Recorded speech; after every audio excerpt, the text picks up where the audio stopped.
사도 바울은 제2차 선교 여행을 마쳤습니다.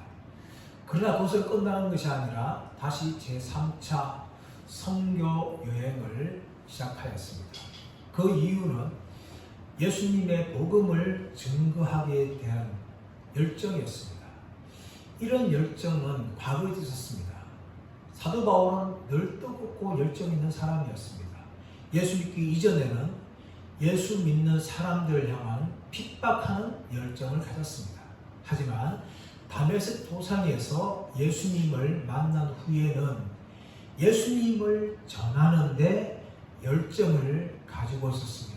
그래서 제1차 선교여행, 제2차 선교여행을 마친 후에 제3차 선교여행을 다시 시작하였습니다. 오늘 본문은 제3차 선교여행 중에 나오는 에베소 전도에 관한 내용입니다. 에베소라는 도시는 소아시아의 중심 도시였습니다. 소아시아의 수도였죠. 이 에베소는 사도 바울이 제2차 선교 여행 때 잠시 들렀습니다. 안디옥으로 돌아가는 과정 가운데 에베소에 잠시 들렸던 곳이죠. 이 에베소라는 도시는 해로와 육로가 교차하는 무역의 중심지였고 소아시아의 다른 지역에 영향을 미치는 전략적 요충지였습니다. 그뿐만 아니라 이 지중해 도시들 중에서 알렉산드리아, 또 수리아, 안디옥과 어깨를 나란히 할 정도로 아주 큰 도시였고 사도 바울 당시에 약 25만 명이 살았던 대도시였습니다. 그런데 이 에베소에는 아데미 여신전이 있었습니다. 여신이 있었죠. 아데미는 이 로마어로 다이아나라고 부르는 여신인데 이 여신전이 이 에베소에 있었습니다. 그래서 수많은 관광객들이 이 아데미 여신을 찾아왔고 그에게 기도하는 그런 일을 하였습니다. 이로 인하여서 막대한 재정을 벌어들였던 것이 바로 이 에베소 도시였습니다. 사도 바울은 제2차 선교 여행 때 이곳에 잠시 들러서 복음을 전할 때에 믿었던 사람들 향하여 하나님 뜻이면 내가 다시 오리라 라고 말하면서 떠났습니다. 그리고 제3차 선교 여행을 시작하면서 이곳에 들리게 됩니다. 먼저 갈라디아와 부르기아 땅에 다녀가서 교회를 다시금 돌아보았습니다. 제1차 선교 여행 때 들렸던 곳을 들리면서 그들의 믿음을 다시금 굳건하게 하면서 사도 바울은 이 에베소에 다시금 찾아왔던 것입니다. 이 에베소 들어와서 무엇보다 많은 사람들은 어떤 제자들이었습니다. 이 사람들은 세례 요한의 세례만 알았던 사람들이었는데 사도 바울은 그들에게 두 가지 질문을 합니다. 너희가 믿을 때에 성령을 받았느냐? 그리고 너희가 무슨 세례를 받았느냐? 이 두 가지 질문을 통하여서 그들이 예수님을 알지만 온전히 알지 못하는 사람들이라는 것을 사도 바울이 압니다. 그래서 그들을 향하여서 예수님을 증거하여 믿게 하였습니다. 그들이 믿자 세례를 주었고 그들에게 안수할 때에 그들에게 방언이 나타나고 예언을 하는 현상이 나타났습니다. 마치 오순절에 나타났던 그 현상들이 똑같이 사도 바울이 안수할 때에 나타난 것입니다. 그리고 이어서 사도 바울은 본격적으로 에베소에서 전도를 합니다.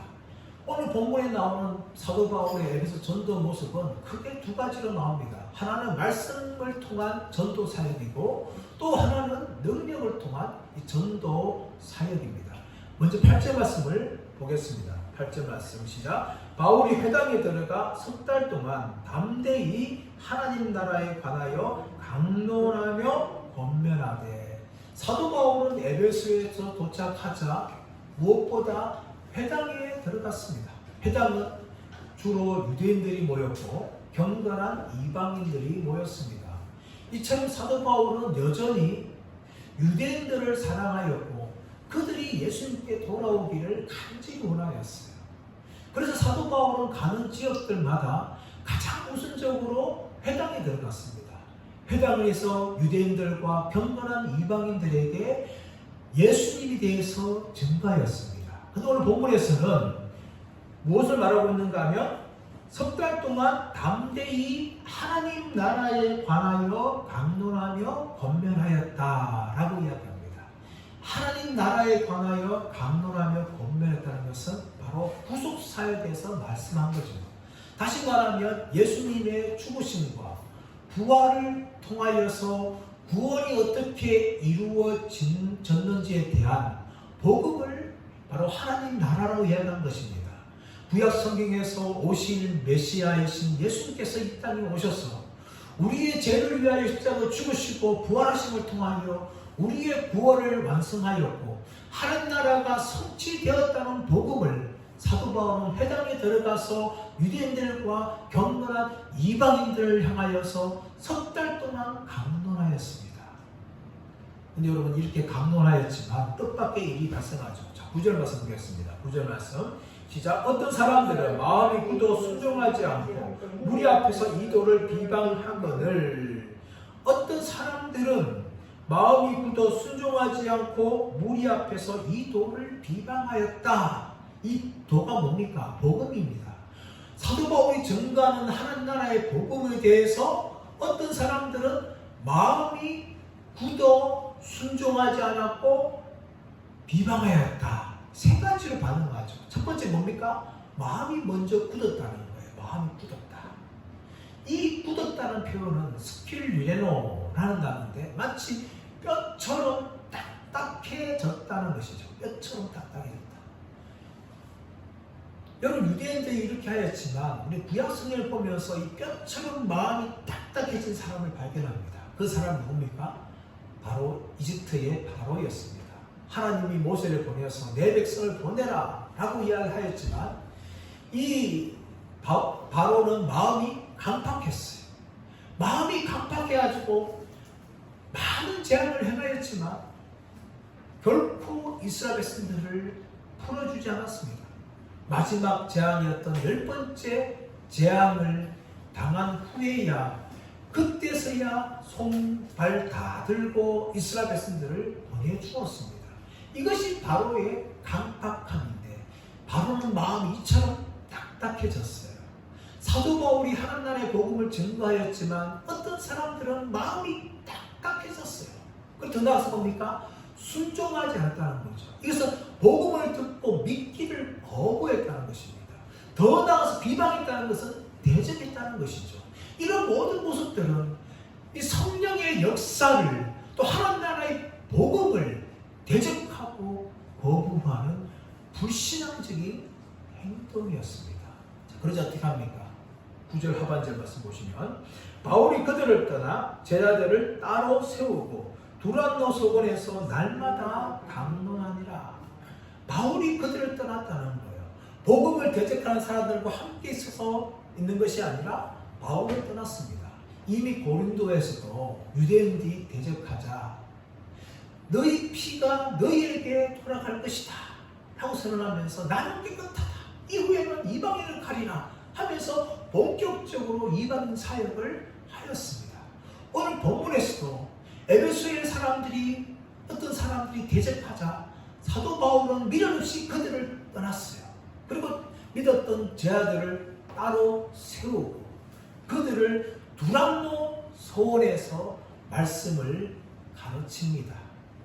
두란노 소원, 이 소원이라는 것은 헬라어 스콜레라는 단어인데 여기에서 영어 스쿨, 학교라는 단어가 나왔어요. 이 두란노 소원이라는 것은 말씀을 가르칠 수 있는 장소를 이야기하죠. 근데 두란노가 뭐냐? 이 두란노에 대해서 어떤 사람들은 이 건물주 이름이다 라고 말하기도 하고 어떤 사람들은 아니다. 이 두란노 소원이라는 곳에서 강의를 했던 교사 이름이다 라고 주장합니다. 이 두란노 의미가 정확하게 모르지만 사도 바울이 이곳에서 복음을 증거할 수 있는 그런 학교와 비슷한 건물이라는 것을 우리는 알 수가 있습니다. 그런데 사도 바울은 이곳에서 어떻게 합니까? 2년 동안 말씀을 전합니다. 10절 상반절 말씀 가보시면 두 해 동안 이같이 강론하니 두 해 동안 이같이 했다. 2년 동안 사도 바울은 이 두란노 서원에서 하나님 나라의 복음에 대해서 강론하며 법명하는 일을 계속해서 했다는 것입니다. 한 장소에서 2년 동안 했다는 것은 지금까지 1차 선교, 2차 선교 여행을 보았을 때에 없던 일이었어요. 그만큼 사도 바울은 이 에베소라는 지역에서 아주 길게 머물면서 복음을 증거하고 있어요. 그렇다면 그 이유가 무엇일까요? 그 이유는 무엇인가 하면 사도 바울이 2년이 넘도록 그렇게 복음을 증거하지 않으면 안 되는 에베소의 영적 상황을 보여주고 있는 거예요. 에베소라는 도시는 물질적으로 아주 풍요한 도시고 국제적인 도시고 소아시아의 중심 도시였습니다. 그런데도 불구하고 이 에베소라는 도시는 영적으로 굉장히 어두운 도시였어요. 서로 이야기했듯이 이 에베소라는 도시는 아데미 여신을 섬겼던 곳입니다. 아데미 여신을 통하여 또 많은 돈벌을 했던 곳이었어요.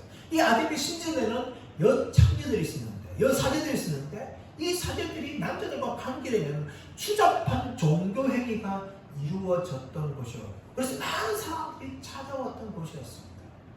물질적으로 굉장히 풍요했던 곳이지만 영적으로 굉장히 어두웠던 곳이었어요. 그러므로 사도 바울은 2년 동안 두란노 서원에서 계속해서 저들에 대해서 하나님 말씀을 강론하는 것이죠. 그래서 복음을 통하여서 이 영적인 어두운 도시를 향하여 복음으로 정화하고 그들을 구원하는 사역을 사도 바울은 계속해서 감당했다는 것입니다.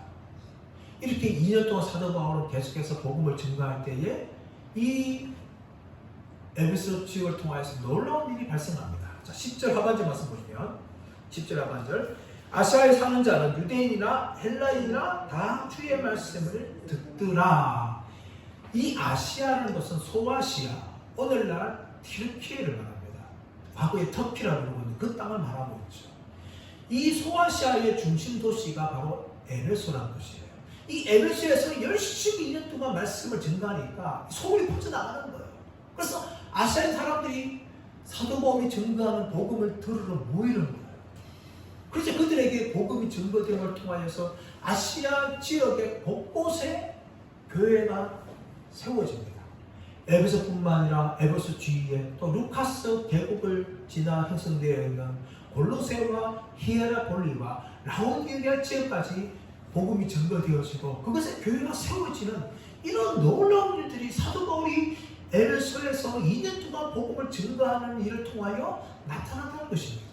이것이 바로 사도 바울의 말씀 사역이었어요.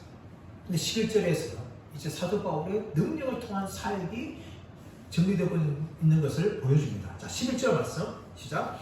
하나님이 바울의 손으로 놀라운 능력을 행하게 하시니. 하나님께서 지금까지는 사도 바울의 말씀을 통하여서 사람들을 구원하고 교회가 세워지는 그런 사역을 하였어요. 근데 11절 말씀 보시면 하나님이 바울의 손으로 놀라운 능력을 행하게 하셨다라고 이야기합니다. 바울을 통하여 놀라운 기적이 일어나게 하시다는 것이죠. 근데 그 주어가 뭡니까? 하나님이 라는 것이 주어예요. 바울이 행한 것이 아니라 바울은 통로였습니다. 누가 행하셨습니까? 하나님이 행하신 거예요. 하나님이 바울의 손으로 놀라운 일을 행하게 하셨다라고 하시는 것이죠. 사도행전에 나타나는 모든 기적도 사람이 주인공이 아닙니다. 하나님께서는 베드로를 통하여서 사도들을 통하여서 귀신들을 쫓아내고 병자를 고치고 나면서 안전병을 일어나게 하는 그런 놀라운 일을 행하셨어요. 근데 그 모든 사람들은 다 통로에 불과했습니다. 주어가 주인공이 바로 하나님이라는 거예요. 하나님이 행하셨다는 거예요. 근데 여러분 오늘날 이 은사주의자들, 교회 안에 은사가 전부라고 주장하는 사람들, 이런 사람들이 종종 빠지는 함정과 잘못이 무엇인가 하면 자신을 통하여 기적이 일어날 때에 마치 자신들이 능력이 있어서 마치 자신들이 일을 행하는 것처럼 자신들을 높이는 사람들이 자주 일어나게 되어집니다. 그것은요, 영적인 착각이에요. 하나님이 사용하시는 것인데 자신이 행하는 것처럼 그렇게 사람들이 보이게 하고 또 사람들에게 인기를 얻게 되어지고 심지어 많은 헌금을 통하여 많은 돈을 버는 영적인 은사주의자들이 있다는 것입니다. 그래서 굉장히 잘못된 거예요. 그것은 하나님의 능력을 가지고 복음을 가지고 장사꾼, 사기꾼이 되는 길입니다. 우리를 통해서 능력이 나타날 수가 있어요. 목사가 안수와 기도할 때 병자가 나타날 수가 있습니다. 하지만 여러분, 목사가 행하는 것이 아닙니다. 그 목사가 능력이 있는 것이 아니에요. 하나님이 행하시는 거예요. 사람들은 하나님을 집중하지 못하고 능력을 행하는 목사나 은사자들을 주목하게 되는 겁니다. 그럴 때 어떻게 됩니까? 모든 영광 하나님께 올려야 돼요. 내가 행하는 것이 아니라 하나님이 행하셨습니다. 하고 고백해야 되는 거죠. 오늘 말씀에서도 하나님이 바울의 성을 통하여 놀라운 일을 행하셨다라고 성경은 강조하며 말씀하고 있는 것입니다. 자, 12절 말씀 보십시오. 심지어 사람들이 바울의 몸에서 소수건이나 앞치마를 가져다가 병든 사람에게 얹은즉 그 병이 떠나고 악기도 나가더라. 자, 심지어 사람들이 바울의 몸에서 소수건이나 앞치마를 가지고 병자들을 올리는 일이 발생합니다. 에베소 사람들은요, 에베소에 있는 마술사들이, 능력자들이 능력 행할 때에 소지품을 가지고 행하는 걸 보게 되어집니다. 그래서 사람들은 어떻게 생각하고 있는가 하면, 저 사람들이 행하는 그 소지품에서 능력이 있을 것이다. 그런 착각을 하는 거죠. 이것은 미신적인 것이죠. 미신적인 믿음을 가지고 있는데, 오늘 말씀에서도 에베소 사는 사람들이 바울이 능력을 행하니까 바울이 가지고 있는 손수건이나 앞치마가 능력이 있을 것이라 생각하면서 병든 사람에게 얹어요. 누가복음 9장 말씀 보시면 예수님께서 회당장 야베집을 갈 때에 12해 동안 혈류증 걸렸던 여인이 예수님이 뒤에 가서 옷자락을 만집니다. 만질 듯 합니까? 내가 옷자락만 만져도 나을 것이다. 근데 그것은 사실 믿음이지만 미신적인 믿음이에요. 예수님이 능력이 있는 것이지 예수님의 옷자락에 능력이 있는 게 아니거든요. 사람은 그렇게 착각하는 거죠. 그러나 하나님께서는요, 이런 미신적인 믿음이라도 불쌍히시고 능력을 행하시는데, 오늘 말씀 보시면, 자, 12절 말씀 보니까 병든 사람에게 얹은즉 그 병이 떠나고 악기도 나가더라. 하나님이 비록 미신적인 믿음을 가지고 있는 사람들을 통해서도 하나님이 병자를 고치고 악기를 떠나게 하는 이런 일을 하나님이 행하신 것입니다. 그러나 이 모든 능력은요, 바울이 행하는 것이 아니라 하나님의 능력이라는 것을 잊지 말아야 됩니다. 근데 우리 이렇게 하나님께서 사도 바울을 통하여서 능력을 행하니까 이 사도 바울의 능력을 보고 따라하는 사람들이 생겨납니다. 자, 13절 시작. 이에 돌아다니며 마술하는 어떤 유대인들이 시험삼아 악기 들린 자들에게 주 예수의 이름을 불러 말하되 내가 바울이 전파하는 예수를 의지하여 너희에게 명하노라. 여러분, 이 마술사들이 어떤 사람입니까? 돌아다니며 마술하는 사람들이에요. 이 사람들은 이 지역 저 지역 가면서 능력을 행하고 그 행하는 사람들의 돈벌이라는 사람들인데, 이 사람들은 누구였는가 하면 어떤 유대인들인 거예요. 유대인들. 이 유대인들도 이런 마술을 행하는 사람이 있었다는 것이죠. 예수님께서도 예수님 당시에 귀신을 쫓아낸 사람이 있다는 걸 인정했어요. 내가 귀신의 이름을 이용하여 귀신을 쫓아낸다면 너희는 도대체 누구 이름을 이용해서 귀신을 쫓아내느냐 하면서 유대인과 변론 중에 하신 말씀이 있어요. 그 당시에도 지역을 돌아다니면서 귀신을 쫓아내고 능력을 행하는 이런 마술사들이 있었다는 것이죠. 오늘 본문에서도 어떤 유대인들이 이렇게 마술을 행하였는데, 이 사람들이 뭡니까? 악기 들린 자들을 향하여서 주 예수의 이름을 불러 말하면서 내가 바울이 전파하는 예수를 의지하여 너희에게 명한다 하면서 이렇게 능력을 행하는 것이죠. 이런 유대인들은 특히 이제 하나님의 이름을 이용하거나 아니면 이 솔로몬의 이름을 이용해서 많은 능력을 행하였어요. 근데 여러분 이런 모든 능력들이 가짜있다는 소리를 알 수 있어요. 왜냐하면 오늘 말씀 보시면 13절 하반절 말씀 보시면 너희에게 명하노라 라고 이야기하는데 이 명한다는 것은 명령한다 라고 생각할 수 있지만 사실 그런 의미는 아니에요. 이 명한다 이때 사용했다는 것은 호르키조라는 단어인데 이것은 애원하다, 간절하게 부탁하다 하는 이야기예요. 이 마술사는 자신들의 능력이 없으니까 뭡니까? 어떻게 합니까? 부탁을 하는 거예요. 간절하게 애원을 하는 거예요. 여러분 복음서에서 예수님께서 귀신을 쫓아낼 때에 명령할 때 단어는 이 호르키조라는 단어가 아니에요. 이 단어는 에피다스나 파랑겔로 라는 신적인 권위를 가진 명령이었어요. 그러자 귀신들이 떠나가지 않습니까? 근데 이 마술한 유대인들은 자신들의 능력이 없다는 걸 알아요. 그러니까 앞길을 향하여서 뭡니까? 간절하게 애원하는 거예요.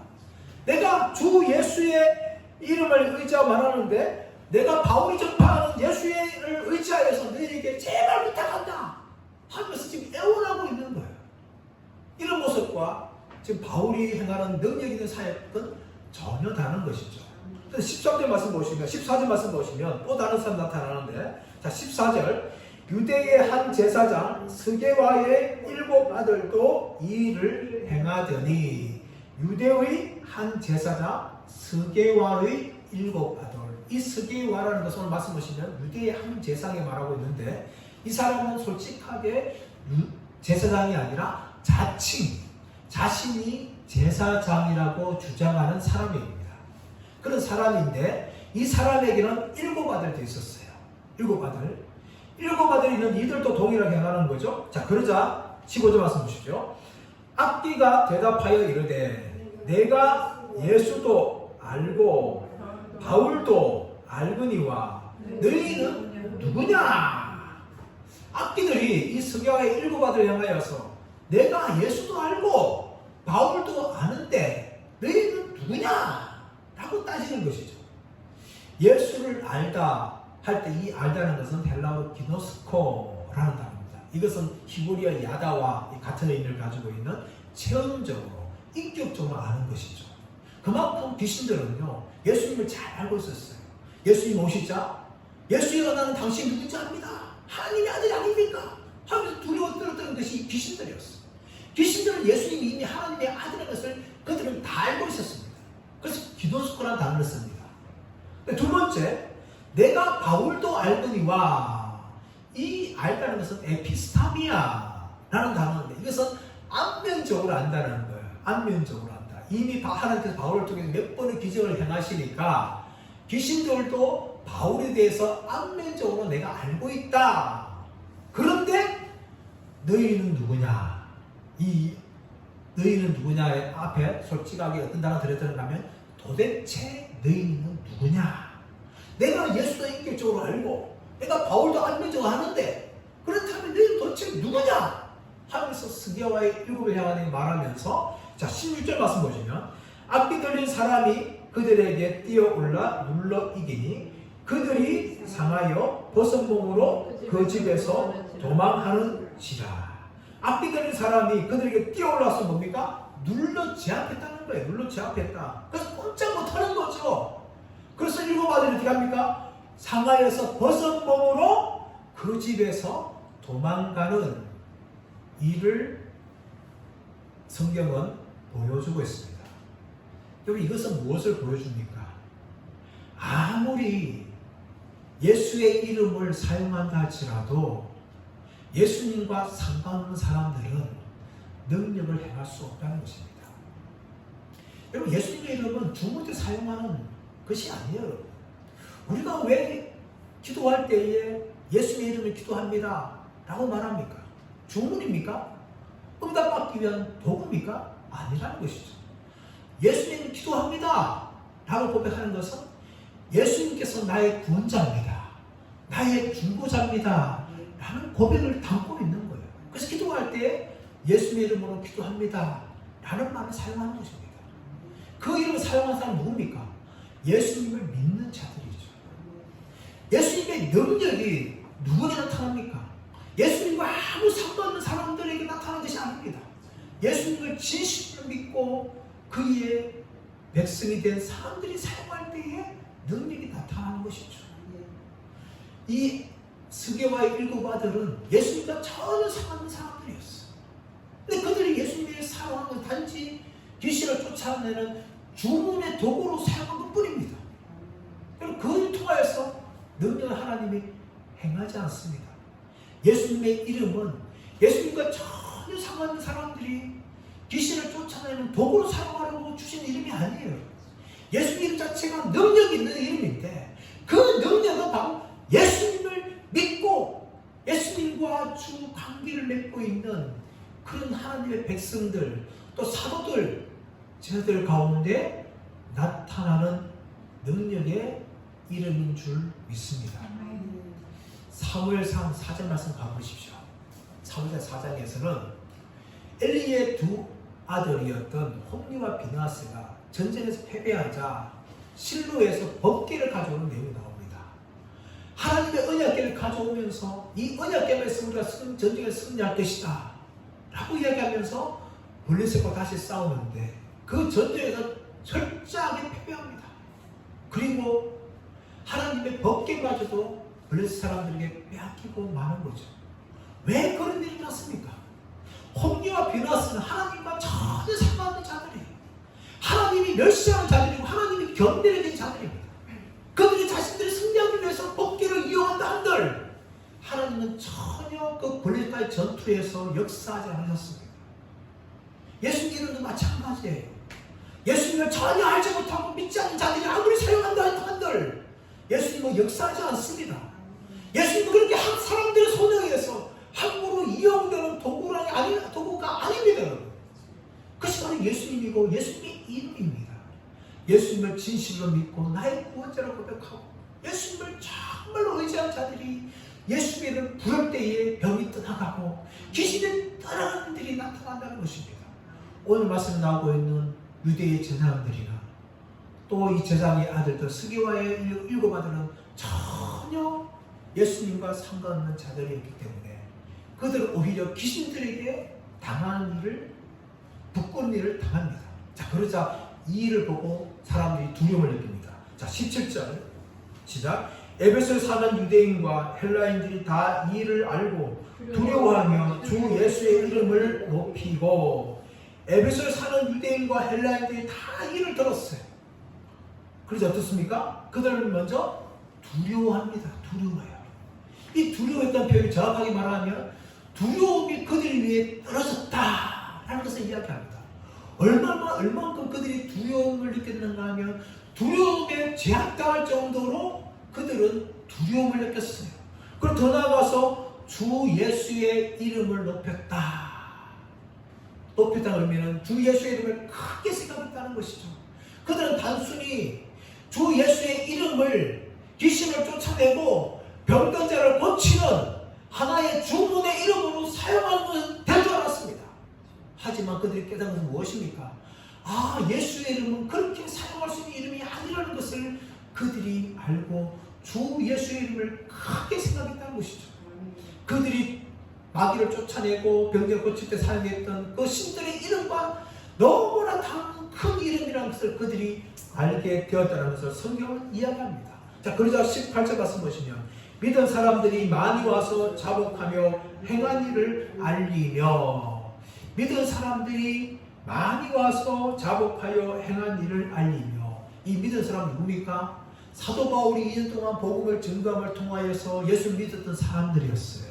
그런데 이 사람들이 뭡니까? 사도 바울을 찾아와서 뭡니까? 자복했다는 거죠. 자복이란 뭡니까? 자신의 죄를 고백하고 회개하는 것이 자복이에요.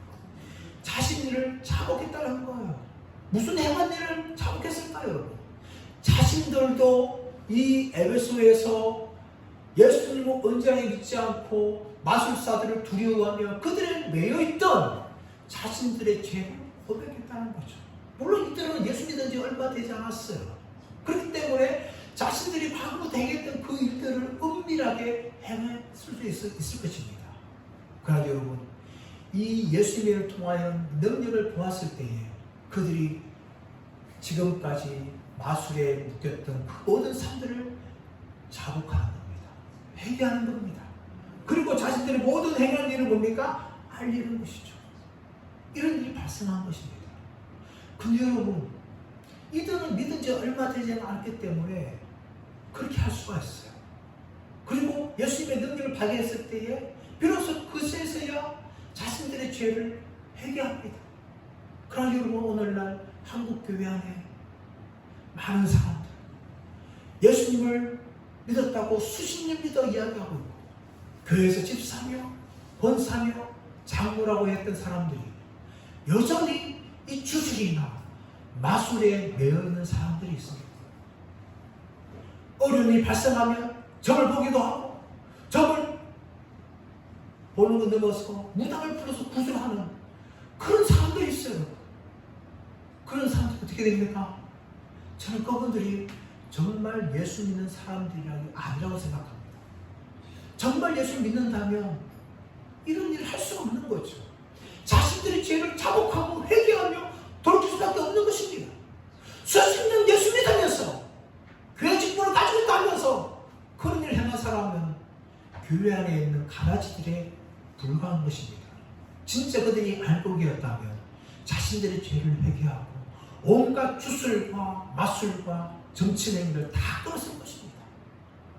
아직까지 그러나 한국교회 안에 이런 사람들이 숨어 있으면서 구원받았다 착각하며 신앙생활 사람들이 허다하게 많은 것을 안타깝게 저는 여깁니다.